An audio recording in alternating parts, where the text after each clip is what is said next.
March 28, 1979, the incident at 3 Mile Island, and now 40 years and a few days later, still talking about what happened in central Pennsylvania.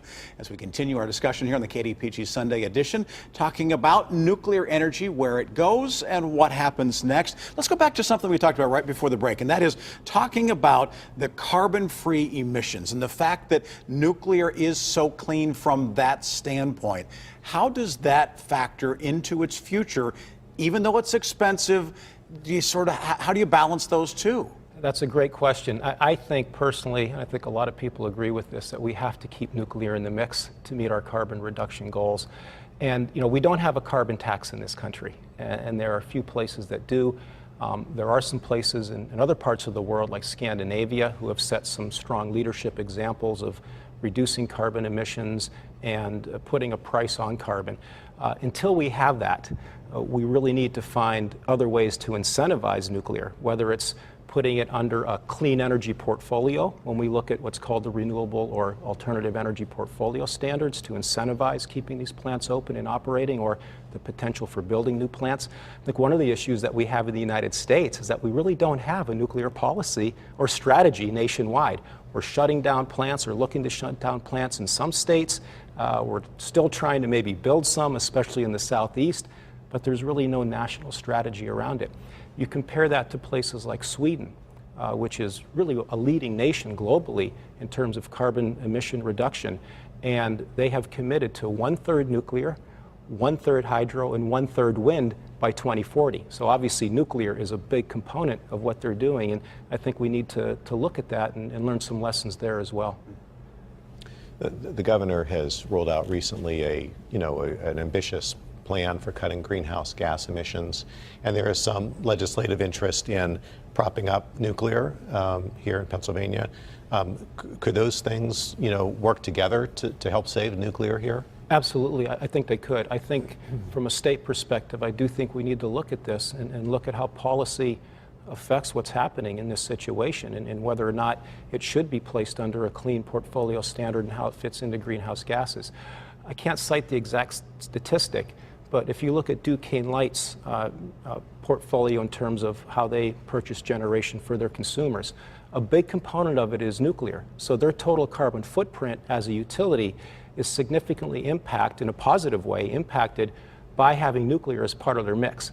If you take that out, I think their emission component is impacted by almost 60%. So it's a critical component to us here in the region, in Pittsburgh, in terms of keeping Beaver Valley open, for example. And as a state, we're one of the leading nuclear states in the country, I think second or third. And we have 9 reactors operating in this state, and we're an overall exporter of energy to the nation, and a big part of that is from the nuclear fleet. So there are many levels of this and layers that I think have to be considered from a state perspective, but I agree, I think it fits in very well with the greenhouse gas emission component. Supporters certainly say that. Detractors in their hands say, what about the spent fuels? How do we get rid of those? The country still has no policy with what to do with those particular used fuels just yet. You can't just encase them in concrete and leave them in an old plant. What do we do? Because going forward, at some point that has to be addressed. Absolutely it does. And again, I think here we look globally. France has had a very successful reuse program for many, many years, actually based on technology adopted here in the United States by Westinghouse. And we should talk about Westinghouse a little bit in that. The viability of Westinghouse as an organization is so critical to our region and what they do. And so I think there's a need there. But that technology is used very successfully in France, something we've never adopted in the U.S. But you're right, spent fuel and what we do with the waste. There was a lot of controversy and still is around Yucca Mountain as a potential site for it. I think it's something that we need to solve. And that's something we have to do regardless. So the spent fuel, whether it moves forward or not, whether it moves forward or not, exactly. I mean, keep in mind, we still have today 96 reactors in operation, and there's a lot of spent fuel on those sites that either has to be recycled like they do in France more effectively or in some way, or we do have to find a waste strategy that we really haven't adopted yet in the United States in any formal way. Are these plants secure? Are they secure when we think about 911 and there were talk about shutting down 3 Mile Island during what happened in 9/11, and thinking about an airplane flying into it? Could it pierce those houses? Could it get to the fuels? Could that create, whether it's an electric issue or a radioactive issue, how secure are these facilities? Actually, physically, I think they're extremely secure. I mean, it's very difficult to find your way into a nuclear plant, so there's a lot of physical security around them. Operationally, there's a tremendous amount of security. Andy Ott and I from PJM were on with John several months back talking about the security of the grid and the operational side of it, including the security components of generation assets in particular. So the industry does a very strong job through both the National Electric Reliability Council, the Federal Energy Regulatory Commission, all of the security compliances that we have to adhere to today, both physical and cyber.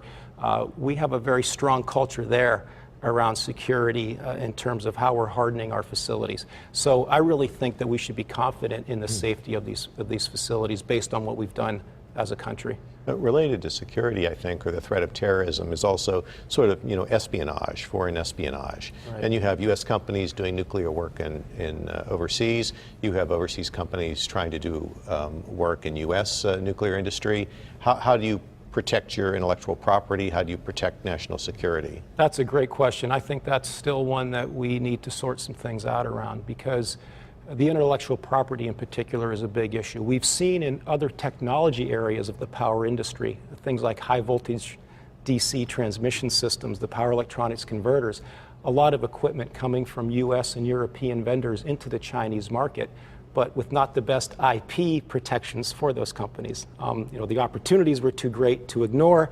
They gave up a lot from the IP side. The Chinese companies are now able to produce this equipment themselves and are now trying to sell it back on the global market. I think there's a concern there from security. And so individually, whether it's Westinghouse or the other nuclear suppliers, bringing their technology to foreign markets, obviously they have to protect, I believe, have to strongly protect their IP to enter into those markets. I think we have to be very cognizant and very vigilant about what's coming into this country. And I know the utilities are very, very disciplined in that sense. They really do a strong due diligence around where technology, whether it's a nuclear power plant reactor or whether it's a circuit breaker from a foreign nation, in terms of making sure that security, IP, all of those compliances are in place before they make a decision. With so much talk about nuclear, there is only one plant presently under construction in the United States, and that's in Georgia. Right. Westinghouse obviously has had a large role in building those plants for years and years, and you've talked about them a couple of different times. Why only one? If there are so many positives, why is there only one under construction now? So I think there's a couple of reasons for that. One is, again, the public perception, I think, holds it back right now, for sure. But aside from that, if we just look at the industry, one of the issues we've had has been in the cost of construction and the time to construct these plants. Some of the more recent ones, because we haven't built new plants in a while, so we're sort of re-entering something we did a lot of back in the 70s and 80s. Getting back into the construction side of things, there were probably better ways to go about it. And so some mistakes were made, a lot of cost overruns, a lot of schedule delays. And so I think that has set us back. And then you have to put that capital investment, obviously, into the overall return on investment of the facility. And now that return on investment is getting longer. So some of the utilities that were looking at building new plants are seeing a strong economic viability anymore. Sort of is cold what's going feet on, as well. right? Yeah, exactly. And again, I think there is still some fear in the market around what type of policy or regulatory environment could be put in place. Again, you only have to look to Germany most recently, where in what I think was a bit of a rash or knee-jerk reaction to deciding to close down their nuclear fleet. You have to look at the impact of that. It's not just those plants. It's a whole set of economics and a market behind it, including sub-suppliers, including, again, we've talked about the reliability that nuclear provides to the power grid. If you look at what's happened to Germany since they've done that, they've grown in terms of renewable resources, which has been tremendous, but those resources are located in different places than where the nuclear plants were. They weren't able to expand their grid properly to be able to move those resources to where the end use is needed. And electricity prices have more than doubled in Germany since that time. We can't afford to let that happen in the United States. When we talk about just one plant under construction here in Georgia, we talk about Germany getting out of nuclear. Right. But sort of overall, when you look around the world, how does the U.S. view of nuclear compare with that in other parts of the world? Well, again, I think really our view is probably sort of in the middle of the road, where we're not making a commitment one way or another. It's sort of a status quo, only having plans to build one plant while we're looking at shutting down, one or two, or actually several. If you look at over the next, I believe it's 5 to 10 years, there's a potential for as many as 9 of our nuclear reactors nationwide to potentially be shut down. Right. Exactly. Absolutely. But then you look at Sweden, which is very committed. China and India is where the main growth is, and so I think our worldview it really doesn't match any other country or region. It's sort of in the middle somewhere. Bumping into a break right now. Thank you so much for your insight, and we'll wrap things up as we come back. Joe and I will have a few final thoughts on the KDPG Sunday edition right after this.